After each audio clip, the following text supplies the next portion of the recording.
but we're going to check the net, and then we see some eyes, right? And it's kind of started kind of low to the ground, and you see them come up, and we're like, holy crap. I do want to go and experience the Appalachians and be internal more in that area, whether it be, South Carolina, North Carolina, Virginia, it doesn't matter. But and you could feel the heat just radiating off that rock. It was uncomfortable. It was cold that day. It was raining already on me. It was fun. Welcome to Wildlife Outdoors with your host, Russell and Jose. If you have a passion for conservation of the outdoors, or you're enjoying a calming hike in the mountains, an exhilarating kayak trip on the river, feeling a fish on the end of your line, cooking on an open flame in a primitive campsite, or stalking big game, just waiting for the perfect shot, you're in the right place. So put on your boots and polarized sunglasses and come along for the ride. Welcome back to another episode of Wildlife Outdoors. And guess what? We finally have Jose back. So what is up, bro? It's been too long. Dude, it's been a really long time. It has been. Feels weird in a good way being back in the chair, back behind the mic, man. It's I didn't realize it's been that long. But It's been a good little while. We've had a few episodes without you. So we missed you. Unfortunately, you missed some good episodes, but you're back now. We're going to do a snapshots today. And so we're going to kind of recap his time in South Carolina and kind of BS a little bit after that. So, man, what is new? How was it? Man, so I don't know how much the listeners know, but I ended up going out to South Carolina for a few weeks for work. I got contracted to do to assist with some bat surveys that are going on out there. So went, did that. Forgot to bring my recording stuff. And also the service was pretty intermittent. So I don't even know if we would have been able to make it work had I brought my stuff. But man, it was a good experience. I never been to South Carolina.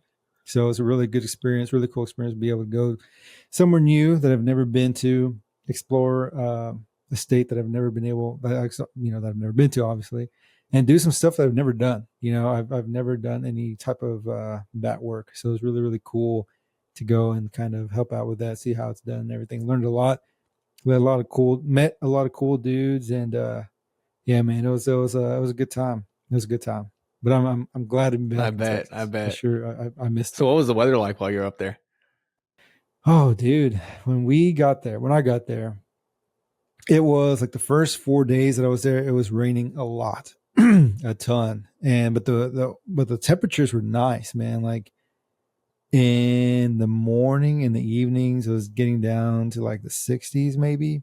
There's one night in particular, it was pretty chilly, man. One morning, I had to put on a little jacket because it was kind of cold just sitting there on the porch. But in the evening, in the mornings, it felt pretty good. In the afternoons, I mean, it rarely got above 90. I think the last night we did our surveys was the hottest night that we had while we were there, and that got up to like 91 or something like that. The humidity is what sucked. The humidity was terrible. Those nights that we had high humidity, it was just bad. I mean, there are some places here in Texas where it gets like that, so you guys know what's up. But man, it was terrible.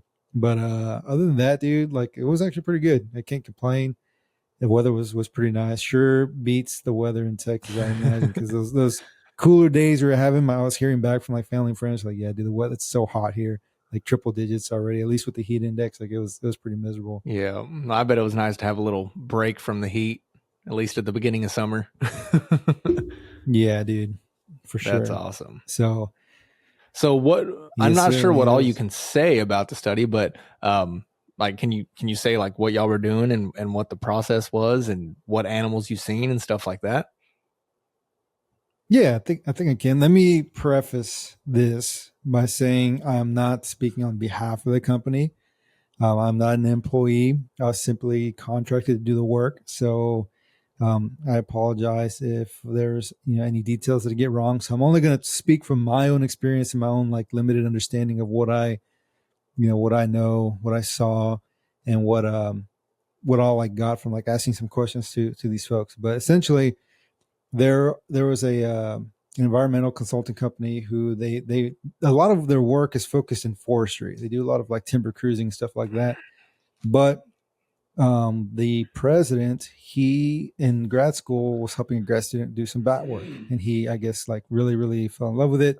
And he ended up incorporating that into the company that he started. And so they do like bat surveys and stuff like that. So from what I understand, whenever like big like energy companies or big companies in general just go and they start clearing land or whatever, before they have to do any of that, they call in groups to do surveying for endangered species. I think I could be wrong, but I believe it's a stipulation in the Endangered Species Act. So they have to survey, make sure there aren't any endangered species or listed species. There's no, I guess, habitat of concern that may that if altered may affect the species in question or whatever. And so they have different groups. They go out and do this. Like there's groups who do this specifically for reptiles and amphibians. There's groups who do this stuff with birds.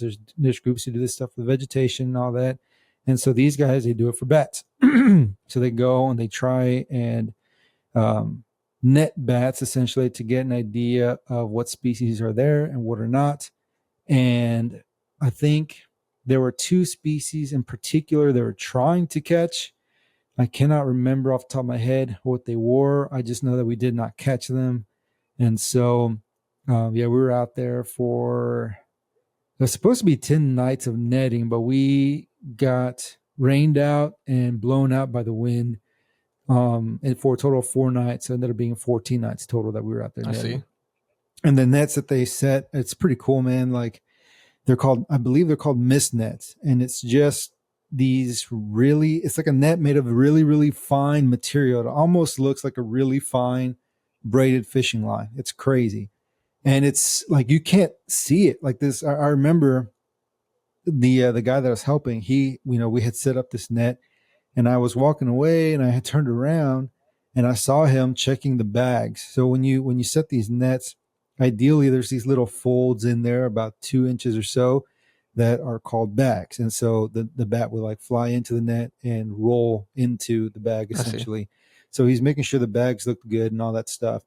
And so he had his hands in the air, like making sure everything looked good. But if I didn't know what was going on, it was almost like he was like a crazy person, like trying to catch something in the air because you could not see it, dude. It was insane, just like how invisible it was. It was incredible. But even then, the bats would still dodge it. Like they knew they were there. They would fly over, or they would fly under it, or they would just turn around and avoid it altogether. Like it's pretty insane how well bats can navigate. And obviously, like it kind of makes sense because they're nocturnal hunters, right? So it would make sense that they would be able to sense it or see it or something. But it was just still pretty incredible. But we caught, or at least I saw, 3 different species caught. There was I believe it was the eastern red bat, the big brown bat, and then eastern small-footed, I believe, Myotis lebii, I think it was.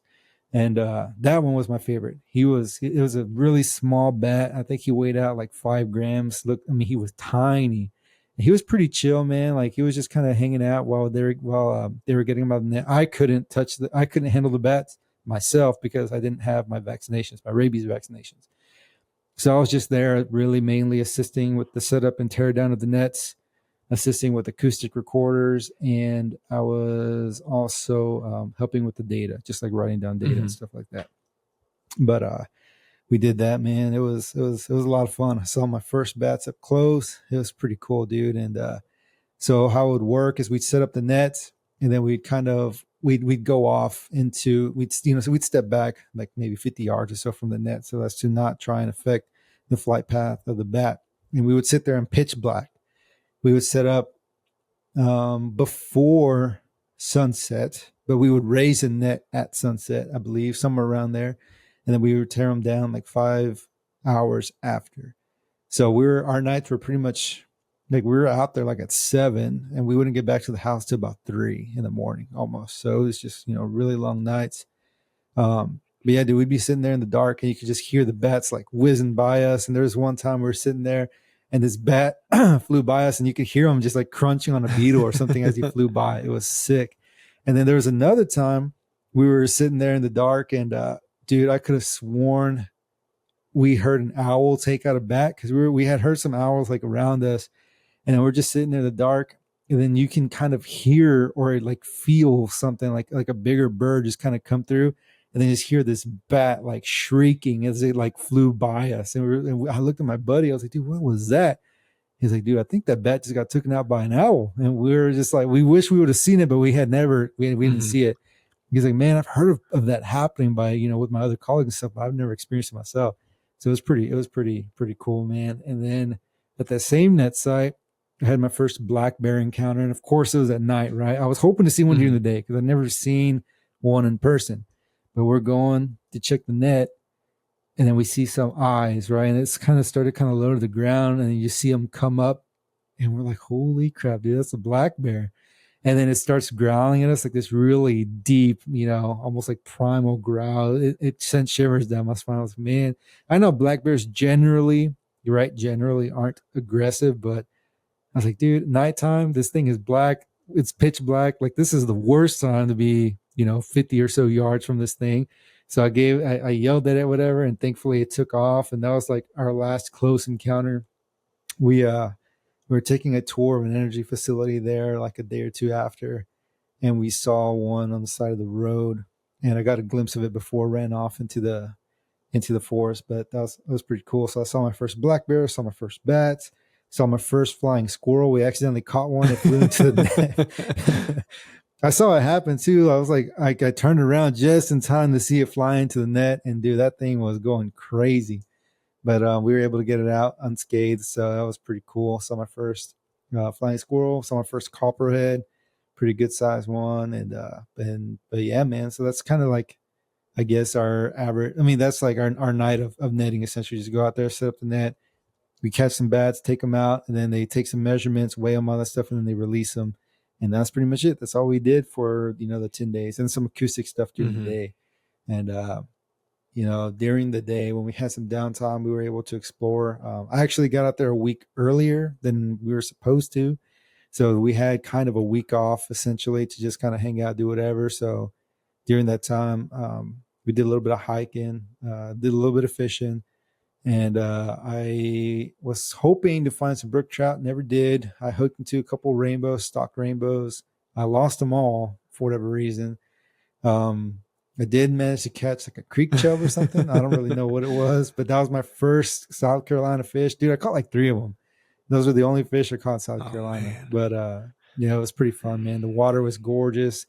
Just the landscape was beautiful. It was pretty awesome, man. I really, really enjoyed South Carolina. The people were super nice. Can't say enough good things about the people.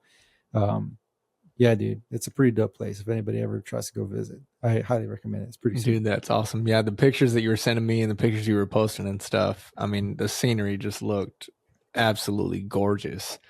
The streams and the trees and the hills. Were they hills or mountains? It was Appalachian Mountains, wasn't it? They're technically the Appalachian Mountains. Yeah, dude, God, it was gorgeous up there. Dude, it was awesome. I didn't realize how out of shape I was, so I started trying to hike them down. I was like, Jesus, dude! Like this. I'm in Texas, where used to flat right. Man. This is not it. Dude, I was dying, but it was fun, man. Dude, that's cool. Awesome. Yeah, I've been to South Carolina before, but never on that side of South Carolina. I've only been coastal, and the Carolinas themselves are just gorgeous on the coastal side. But I do want to go and experience the Appalachians and be internal more in that area, whether it be, South Carolina, North Carolina, Virginia, it doesn't matter. But I do want to go experience it, and I do want to go catch some brook trout. Like, that is one fish that I want to catch in its native range. You can catch them here in Arkansas. I've never caught one, but I do want to catch one in its native range. So yeah. So man, we were trying and we couldn't. There was one spot I thought could have maybe held brook trout, but only had like an hour to fish it, and it was I had essentially like an hour to fish it, and I did fish it, didn't catch anything. Saw some trout that may have been brook trout, I don't really know, but dude, it was just beautiful. And then I learned about another species called a red eye bass, and there was in town, there was a store that sold new gear and used gear, and there was this book there, Fly Fishing for Red Eye Bass or something like that. And one of the guys bought it, and it talks about the species and its native range, and its range extends into South Carolina, pretty close to where we're at. Actually, I think some of the rivers and tributaries that were close to us were actually part of its native range. But from what we understand after further research, the populations in that part of South Carolina aren't doing too good. So we were going to switch from targeting trout to targeting these bass. And we just never got around to it, man. Work just kind of picked up. We were too busy, too tired or whatever. And we just never went for it. But I would have liked to. It would have been sweet. Well, maybe we should make a trip up there, because I was on another podcast, Christian Outdoors podcast, with Mr. Pete Rogers, and he happens to be probably about 15, 20 minutes from where you were at. And he does fish. So yeah, maybe we can make a trip up there as a podcast and maybe do a collaboration with him or something. He did say that he knows some spots. So maybe we can make that happen someday. Dude, heck yeah, man. That'd be awesome. I'd love to go back. And specifically, I'd like to go back, but to do coastal red fishing there, because their redfish fishery it's different. Like seeing them go through the grass like snakes and stuff, like it just looks like a different type of fishing. Something that I'd really, really, I'd be down to try. Same. I've always wanted to do flood tide fishing for reds. Yeah, it'd be sick, man. Dude, it would for sure. So on your way up to South Carolina, you stopped at a place, right, in Georgia? Oh yes, I sure did. It was Deep South Outfitters is what it was called. And yeah, so how it kind of happened, I got a call. Well, I was talking, so whenever I was kind of like going back and forth with these guys to see when we needed to be over there in South Carolina, like, oh yeah, no man, probably, I forgot what day it was. Probably not till like the 27th or 28th or something like that. I can't remember. And then he calls me the next day. He goes, yeah, dude, we actually need you up here by the 24th or something like that, 25th. Can you get here? I was like, yeah, man, I'll try. So I got home, and because I was actually in San Marcos with my mom at the time. So I got home, packed really quick, and then I took off. I ended up driving 9 hours, got to Brandon, Mississippi around 3 a.m., and then I slept for 2 hours, 2.5 hours there, got up. I was going to try and make it to South Carolina later that evening. And then about 2 hours into my drive, I got a text saying that not to worry about trying to make it up here so soon, because they're still on standby. We don't know when we're going to start. So with that in mind, I just like, okay, there's no rush for me. So I started Google searching fly shops along the way. And there was this one in Alabama. I see. Actually, let me just Google it. It was in Alabama. Let me see. Can't remember. I think it was Tuscaloosa. Deep South. Oh, it was Birmingham. My bad. Birmingham, Alabama. And so I popped in, and dude, it was just jam packed with so much stuff. I mean, it was pretty awesome. They had just about everything. And I ended up chatting with this guy. I can't remember the gentleman's name, unfortunately. But dude, it's just I didn't realize how small the world really is. Let me give you two examples. Number one was this guy, right? This guy, we were talking. He asked me where I was from. I was like, oh yeah, I'm from Austin, but originally, but I've been living in College Station for the last few years. He goes, oh yeah, I know where College Station's at. I actually went there for a what was it? It was a fly casting seminar or something like that. And I was like, really? I was like, when did you go? He goes, oh, just this past fall. I was like, was it held by, or did a guy named Alan happen like to put it on or whatever? He goes, yeah. I know Alan. He's a good guy. And I was like, dude, I was at that event, but I was taking photos. So there's a very good chance that we actually crossed paths. He goes, no way. So we started talking about it. And yeah, dude. So we actually may have crossed paths at that point in College Station, of all places. And so we got to talking some more, and really, really, really nice guy. He gave me his card. Actually, yeah, he gave me his card. It's somewhere here. I'll have to find it. But he gave me his card, and he goes, man, if you got some time on your way back, pop back in, dude. And unfortunately, I couldn't. But That being said, awesome shop. Highly recommend if you're ever passing through Alabama or find yourself in or near Alabama, go check it out. Really, really cool shop, really cool guys. And so that was instance number one. Instance number two, I have a roommate who came from South Carolina. She went to school in Clemson, right? I was taking a tour of an energy facility, and there's a guy, he just graduated from Clemson. And I was like, dude, it's a really small chance. But they were like in the same department, or they were both a part of the same department, everything, right? And he's a very small chance, but let me just ask him. I was like, hey, would you happen to know so-and-so?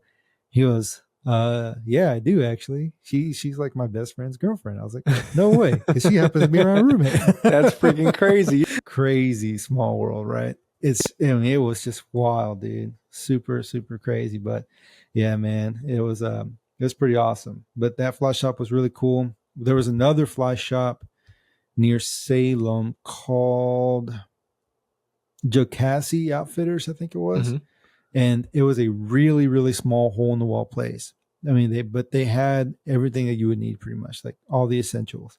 Guy was super nice, and they do, I guess his focus was mainly on the trout fishing around there, not so much the bass fishing, but just the trout fishing stuff around there. But really cool little shop too. And I took some photos of both fly shops. I want to put them, probably start posting them to Instagram, just to kind of give you guys an idea of what they're like. But awesome fly shop too. But yeah, dude, it was pretty awesome, man. It was pretty cool. There was another fly shop in Atlanta, Georgia, that I wanted to check out, but I hate driving through Atlanta as it happens. I didn't know that I would, but dude, it was terrible. I just wanted to get out, so I just drove through and didn't stop. Yeah, but it was not fun. It was not fun at all. But yeah, dude, it was cool. I almost forgot about that little fly shop, but really, really neat place. That's awesome, man. I wish I could have stopped on the way back, but just never got a chance. I was just trying to get home at that point. Right. I don't blame you. But if I'm ever in there, I'm definitely going to have to stop in. There's just something about going to local fly shops that, nothing against, Orvis or anything like that. But going into smaller, local, sometimes hole in the wall fly shops, like it's just a whole nother experience. And I've been into a couple in Florida, and I've been into a couple, all throughout, Texas and the hill country, and some here. Me and you went to one up there in Cotter. That was pretty cool here in Arkansas. And so it's just something about small little fly shops like that there's just something so appealing about them. And talking to the locals, and they're always helpful, always want to give, information to get you on a fish, especially if you're visiting and stuff like that. So, dude, yeah, man, there's like a little charm to them, right? Absolutely. And they all have like their own feel. Dude, I remember there's this one time my buddy and I were driving back from field work, and I had done some research beforehand. There's a fly shop in Fredericksburg. And so I was like, hey, man, would you mind if I make a quick pit stop? He goes, no, dude, go for it. So I put in the coordinate, or I put in the address, and we drove to it. And I thought it was going to be like in the town of Fredericksburg, but it started taking us down these back roads. We wound up, at this house. It took us to someone's house. And there was like a shed next to this house. I was like, what the hell? Are we in the right place? And I look at the shed, and it said like something about like something fly shop. And so we went in, and there's this older gentleman. He owned the place, and dude, this place had everything. Wall to wall was like fly tying materials. So much stuff. They had a table in the center with vices around. Like I guess they would have like tie nights or whatever. Just in the middle of like this. Just. I don't even know what to describe it. It was a house surrounded by field, pretty much.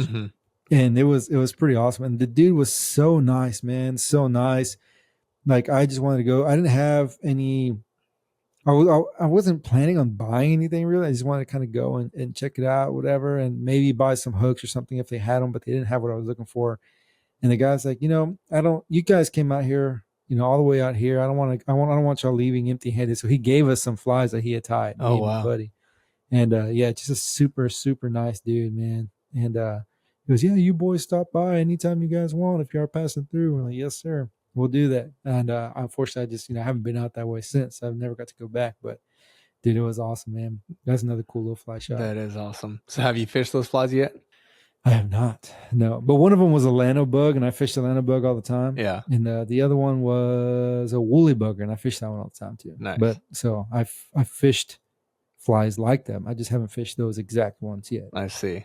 That's freaking awesome, though. Dude, I haven't been to Fredericksburg in so long. It's been, I mean, when were we out there last? I think that was probably the last time that I've been. I don't think I've been since. And that was, what, probably 2015? Oh, dude. 2014, 2015. Yeah, like somewhere around there. Because, yeah, it was. Wait, was I in grad school at that point? I don't remember. I want to say it was 2015 because wasn't I already in my house in San Marcos? And I closed on my house in 2015. No, maybe. I wasn't in my house yet. So yeah, you're right. It was probably 2014. Because I think I was still living with Marcus and them over there. Dang. Yeah. No, so that feels like forever ago. It's been a decade. 2014. Yeah. That's 10 years ago. Yeah. Jeez. Yeah, it's been a while since I've been over there. But yeah, dude, it was so hot that day too. Didn't they say it was like 108 or 118 or something is what they said it was on the rock? I don't know why. Of all the days we decided to go, it was on like, I think one of the hotter days that we'd experienced thus far. Yeah. And we didn't get there early. We got there like at noon. Right. For some reason. We got there later in the day. Well, we were going to try to be there earlier, but we stopped to take pictures of cactus and elk and all sorts of stuff on the way. Oh, yeah. We did make some pit stops. I forgot about that. And then when we parked, we were going to walk up the trail. There's some girls walking off the trail. And they're like, hey, if you're going to go, we recommend wetting your shirt or your hat or whatever with that spigot over there because it's hot. So I think Russell and I, we went over to the spigot and we like drenched our heads and we wet our caps and stuff. And then we just started walking up the trail. And dude, it dried quick. Like all that stuff just evaporated so fast. And you could feel the heat just radiating off that rock. It was uncomfortable. But then once you got to the top, it wasn't bad because that breeze was ripping. Yeah. And it felt really, really good. So we just kind of chilled up there, took some photos up there, and then we just started kind of exploring. We found that I think it was a collared lizard. Yeah. We got you got some great shots with that thing. And then we found that road runner in the shade just kind of hanging out. Yeah. And he was hot. Yeah, dude, it was really, really cool, but damn, man, it was hot. It was hot. It was for sure. And I remember those girls said that make sure you take water if you're going up there. And we're like, well, we don't have water bottles. We don't have camelbacks. Yeah, dude, we didn't bring nothing. No we water, were not prepared. Nothing. Yeah. It was a good time, though. Dumb. It was, dude. We can get away with that when we were younger, not now. Yeah, there ain't no way. Hell, I walk outside to go to my truck sometimes, and I'm like, yeah, it's crazy. It's getting rough, but yeah, dude, Fredericksburg is fun. I need to go back. There's just something about, and even back then, I wasn't really all that big into hiking, and now I've just really been enjoying hiking. This past weekend, I took Adeline out hiking, and we ended up doing like 7 miles, and it was hot. It was humid, but we got it there somewhat early. We got out there. It was like 8 something, 9 something by the time we get out there. And most of the hike was in the shade. So it was nice. But I really, really enjoy hiking now. And Adeline really enjoys it. So it's something fun for us to do. But back then I wasn't really too big into hiking.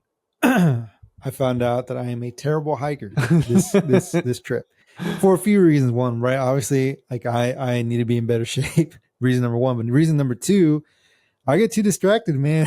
we were hiking, and I was just getting distracted with like all the vegetation, and everything. So if you are like trying to get somewhere from like point A to point B at a certain time frame, don't take me because I will probably slow you guys down. And so I'm more of like what would be an appropriate way to put it? I guess like a passive hiker, maybe. Like I just kind of take my time. Leisurely. I like this. Yeah, I'm a leisurely hiker. There you go. I like to take my time. I like to scope things out, check this stuff out. Because man, I kept getting distracted by everything. Everything was so new. So I was like flipping over logs and stuff, trying to find like little lizards or something, or whatever, checking out all the checking out all the little vegetation and stuff like that. And then we got down to the creek and or to the little river. I just started fishing and stuff. And yeah, man, it was a 2.5 mile walk down in there. And then when we were coming out, we were going a little bit faster because we were trying to beat a storm, and we did not beat it. We got drenched. But that time I was a little bit more ambitious because I didn't want to get stuck by the storm, but we did not beat it. But yeah, I am probably not the best person to take if you're trying to get from one point to another in a certain time frame. Yeah. Well, I mean, that's part of the experience, hiking is I'm the kind of hiker where I just want to take it in, and if I see an area I want to fish, I'm going to stay there and fish. If I see something cool where I want to take a picture of, or I need to stop and set up a tripod, like that's a part of the experience. I very rarely go hiking where I need to be in and out in a certain amount of time, unless, specifically I want to get a sunset shot, and you don't want to be out hiking after dark for too long if in an area that you're not familiar with. So times like that, I might try to hurry a little bit. Or one instance, I went to Petit Jean and I was trying to beat a storm because we'd recently gotten some rain the day before. And there was another storm system moving in that evening. And I wanted to get out there and take a long exposure shot of the 200-foot waterfall at Petit Jean here in Arkansas. And so, rushed down in there and got there and realized I left my ND filters in the truck. So I couldn't even get a long exposure shot of the waterfall, which sucked, but got some good pictures. It was cold that day. It was raining already on me. It was fun, but yeah, those are like very rare times that I'd have to be in and out in a certain amount of time or something like that. Normally if I go hiking, it's for the experience, Yeah, dude. I remember I had gone fishing with Rob McConnell one time. And I think you, me, it was a time where we all had planned, like you were, I think you and Emily still might have been together. I can't remember. We all planned to kind of hang out, play a game or something like that over Zoom. It was like me, you, my brother. I think. Oh yeah, weren't we gonna play like Loteria or something like that? Yeah, something like that. And because it might have been during COVID too. I can't remember. But we were all like, it had been a while since we all hung out. So we're like, dude, let's see if we can do something virtually. So I had gone out with Rob McConnell. I was like, man, I think I can make it. Like, I'll just fish for him up to this time. As long as I'm at the truck by this time, I can make it back without problem. And dude, we hiked. I don't even know how far we hiked, but we hiked a pretty good ways, and the fishing was phenomenal.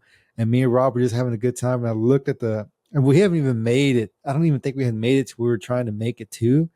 Before we headed back to the truck, and I looked at my watch, like, oh dude, I was like, Rob, I gotta go, man. so we just started hauling, man. We just put the rods up essentially. We didn't fish anymore, and we had to hike all the way back to the trucks, and then got to the truck, and it was like a 60-minute drive, an hour drive back to College Station from where we were at. And I hadn't eaten anything all day, hadn't drank anything all day, so I went to Whataburger, got some food, and went back to the house. And I think I was like maybe, I don't know, 30 minutes late or something like that. Just terrible time management, because I let my time slip away, dude. But it's so hard when you're having fun, dude. Man. It is. It's so hard. It is for sure. It's so hard. That night was fun though, because it was wasn't Mateo on with us? It was like me, you, Mateo, Ricky. Maybe I want to say it was, but yeah, that was fun. We haven't done that in a while, but yeah, it was like the beginning of our virtual interactions. Yeah. For those of you who don't know what Loteria is, it's essentially a Mexican version of bingo. Yeah. And it's a lot of fun. It's a lot of fun. Highly recommend you guys playing if you don't get a chance. I think they actually carry it at Target, if I'm not mistaken. I think I've seen it there. Really? Yeah. I was just like, if I'm not mistaken, that's where we bought it. It's from Target. So I'm sure you can find it like at a little Mexican market, I'm sure. Yeah, somewhere. I'm sure. But yeah, basically it's bingo, but it's fun. You play with little beans. yeah, little beans. Yeah. And dude, my family, they get intense, man. Have you ever been there when they play? Dude, your family's intense. Yeah, your family's intense with every game though. Remember that time we were playing Taboo? Oh my god. My Aunt Donna's hilarious. We cannot say what she said on this podcast, but it was freaking hilarious. We were dying. Oh, man. What about Cards Against Humanity with your family? That was pretty fun too. Dude, they didn't know what a lot of those words were. We tried to explain something like, oh man, it was kind of awkward. Don't look it up. Yeah, I was like, don't look it up. Or as Ricky would say, look it up. Google it. Or like, Ricky, what's wrong with you? No, don't tell him to look it up. Oh man, dude, Cards Against Humanity is so fun. I haven't played that game forever. I haven't either. It's been probably over a year. Oh, dude, since I played it. There's this game. So my girlfriend's friends were having like a game night one night, and she invited me to go with them. So we went, And they had this game. I cannot remember what it was called, but essentially there's this big board and there's different colors, right? There's different shades and different colors in the entire board. And then you have like your little pawn, and you have to the objective is to kind of get as far as you can or to the end, or the first person to make it all the way through like wins. And then you draw these cards. In every card there's 4 colors. You have to pick one, and then you have to describe it, but there's rules. I think you can give 2 clues. So your first clue is, I think it has to be 1 word. And then your second clue is like 2 words, 1 or 2 words, I believe, if I'm not mistaken. So like if, for example, the colors, I don't know, let's say it looks turquoise, you could say like ocean or something. I don't know, like Bahamas or whatever. And then and then everybody puts their little pawn down on the color that they think is what you're describing. And so after the second clue, there's like this other little square. You put it over where you have it where the color that you're describing is centered, because every color has a number. You put it over where that one's centered, and then whoever's pawn is within that square gets like so many points. If you're on the outside but touching that little border thing, you get a point or something like that. But it's really, really interesting because one, it's hard to describe the color and using so many words, but two, everyone perceives colors differently, whether it's with their eyes or with their mind. So to kind of put your pawn where you think it is, it's like, it was funny because there's some people who are like way off, like, dude, what the hell are you even thinking? And then there's some people who are like nailing it. Like, I think that one of the guys there, they were I think they do something artsy. I can't remember exactly what, but he was nailing it like every time. It was impressive. That's incredible. Awesome. Is that game called Hues and Cues? Yes, that's the one. Okay. Dude. So they used to talk about it on the Bobby Bones show a lot, which is funny because Bobby is colorblind, and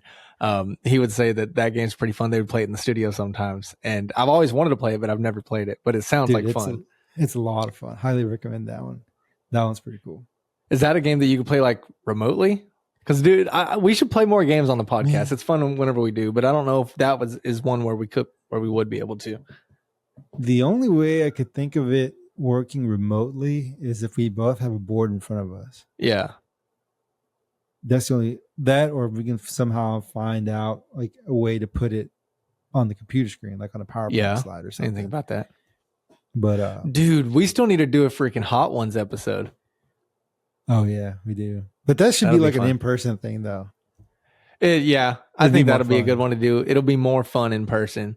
But yeah, we still need to do that as well. Dude, speaking of, remember that little chili you made me try at that Mongolian restaurant? Yeah, screw that thing. Dude, oh my God. So at this point, Russell, man, he likes hot stuff. He used to bring a sack of jalapenos with him to work, and he'd eat them like pickles. It was crazy. And so we went to go, I think it was me, you, my brother. We had gone to eat at Mongolian Grill. Yeah, Genghis Grill. Yeah. It was Genghis Grill over there in South Austin. And yeah, man. And it was great food, by the way. But it was, he ended up getting this little red pepper. And I remember Russell took a bite out of it, not thinking anything of it. And dude, immediately he looks at me, he like he gave me that I messed up face. And he's like, dude, this is hot. And his face turned super red. He started tearing up. He goes, you got to try it. And I was like, me being an idiot, I took this tiniest little nibble though. Dude, I couldn't feel half of my face. It felt like someone lit a match and put it out on my tongue. It was the hottest thing I've ever eaten in my life. It was terrible. Dude, that thing was hot. That is the probably third hottest thing, maybe fourth hottest thing I've eaten. The hottest thing by far was last year's One Chip Challenge. That thing was brutal. It was horrible. And then the next hottest thing after that was Carolina Reaper. You were there for that one, remember? We were grilling out in front of my house. And I took a bite of the little tip end of the Carolina Reaper, and I was salivating profusely for 15 minutes. I downed like half a gallon of milk. I ate like half a loaf of bread. I was sweating profusely. I couldn't talk. And dude, I think you were like, dude, do we need to take you to the hospital? Like, dude, it was bad. That was hot. Really bad. But that wasn't as bad as the 1 chip challenge. And then because I think you're telling me like, yeah, dude, if you eat the tip, like it shouldn't be hot, but you get to taste it. So you took a bite out of it, and it didn't work out that way. Dude, it was hot. It was hot. And then I'd say probably the third hottest thing were some ghost peppers that I grew, some Butte Jalakia ghost peppers that I grew a couple years ago. Those things, they lit me up. But yeah, and it's weird because I used to love hot things. Now as I'm getting older, it messes with my acid reflux so bad, which I've always had acid reflux. I've always taken medicine for it, which I don't anymore now. But yeah, hot things just, I mean, now I'll eat Takis or hot Cheetos and then I feel it that night. I'm like, oh, I should have eaten those. But yeah, I do enjoy hot things, but those that are, I don't even know what kind of peppers they were. I think they're bird's eye chilies, maybe. But yeah, they had, and I had like 2 or 3 of them. So if, for those of y'all that don't know what like Genghis grill is or a Mongolian grill, I don't know. I haven't been to one since COVID. It may be different now, but back then you would get a bowl and you would pay for the size of the bowl, small, medium, or large, and anything you could fit in that bowl, you would just give that bowl of, and it's raw vegetables, raw meat, raw sauces, whatever. And then you hand it to them and they cook it kind of like hibachi style. But anything you could fit in that bowl is that price. And so me and Jose over there, we're like literally punching our meat into the bowl to try to pack as much as we could in there, put the vegetables and sauces on top. And I put like 2 or 3 of those peppers in there and they cooked it and it was great. And then that's when I bit that pepper and it was just, it was hot, but good times, good times. Good times indeed. Yeah. So, but we are coming up on 40 minutes. So kind of end of the time limit for what we could try to consider these snapshots to be. So overall, I mean, how, like your trip to South Carolina sounded like it was fun. It was successful, something you'd never done before. So that's good. Yeah, man, it was a blast. Definitely going to go back when I get a chance. Maybe we can plan a trip with the gentleman from the other podcast. But yeah, dude, it was a great time. Got to see some cool stuff, experience cool stuff. But it does feel good to be back in Texas. I bet. So now I'm on the job hunt once again since I was a temporary deal. And yeah, man, just take a day at a time. That's awesome. Well, welcome back. I'm glad to have you back. And hopefully we'll have some more exciting guests coming on to replace the ones that you were unavailable for, unfortunately. Dude, I miss some great ones. So bummed. Yeah, but hopefully we'll have some good ones coming up for you. So I'm constantly on the books trying to get a hold of people and see who we can get on. So, but those of y'all that have been listening and have made it to the end, we appreciate y'all listening and we will catch y'all next time. This has been Wildlife Outdoors. Thanks for listening. Follow us on Facebook at Wildlife Outdoors and on Instagram at wild.life.outdoors. Let's go live life on the wild side.